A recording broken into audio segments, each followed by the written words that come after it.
지금 뭐 위중증 환자도 늘고 있는 상황이긴 한데 지금 상황에서 보면 확진된 이후에 후유증을 겪고 있는 사람들도 굉장히 많이 늘고 있습니다. 지금 뭐 한두 주 내에 증상이 사라지기도 하는데 한 달 이상 후유증을 갖고 있는 뭐 롱 코비드 이런 사례들도 심심치 않게 나와서요. 이런 부분에 대해서는 어떻게 좀 대책을 세워야 될까요? 예, 지금으로서는 뭐 대책이 거의 없다고 볼 수가 있고요. 여러 가지 연구들이 있기는 했습니다만은 우리나라에서의 연구도 거의 없고 해외에서의 연구도 굉장히 제한적이거든요. 예. 그래서 뭐 이게 원인이라든지 여러 가지로 추정을 할 수 있습니다만 아직까지도 그 기전 자체가 확실치가 않고요.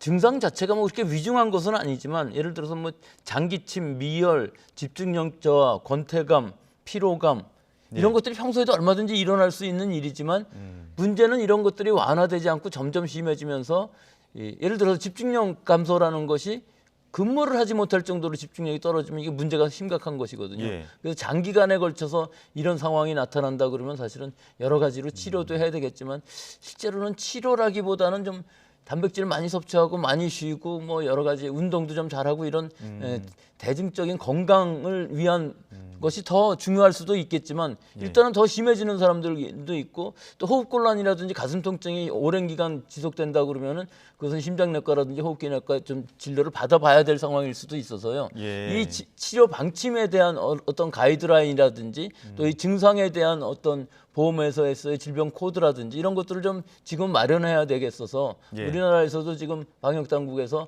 그 50대 이하인 사람들에 있어서 이런 증상이 나타나 건강했었는데 감염 후에 증상이 나타난 사람들을 이 여러 가지로 분석을 해서 그 치료 방침이라든지 그 원인이라든지 이런 것들을 지금 규명해내려는 연구를 시작은 한 것으로 보이는데 예. 이것이 사실 굉장히 어려운 일이긴 합니다. 그렇기 때문에 일단은 지금은 연구를 해봐야 되겠죠. 예, 당장은 뭐 후유증을 치료한다는 접근보다는 뭐 운동이나 식단 등을 통해서 건강 관리를 하는 게 조금 더 중요한 상황인 것 같고요. 심하게 앓을수록 후유증도 더 많이 겪을 확률이 큽니까? 예, 그렇기는 한데요. 예. 실제로는 또 경증으로 지나갔는데도 후유증이 상당 기간 가는 사람들도 없지 않아 예. 있어서 이것이 일괄적으로 뭐 어떻다고 얘기하기도 굉장히 어려운 상황이고 과연 어떤 사람이 후유증이 오래 가느냐 이런 부분들은 확실히 알 수는 없습니다만은 일단은 예방 접종을 받은 사람은 후유증도 좀 덜한데 예. 예방 접종을 안 받고 감염돼서 좀 중증이 됐던 사람들은 후유증도 더 오래 가는 그런 경향이 있는 것으로 보입니다. 증상이나 사례들이 워낙 다양하기 때문에 그런 부분들도 또 개개인적으로 좀 건강 관리를 해야 될 것 같고요.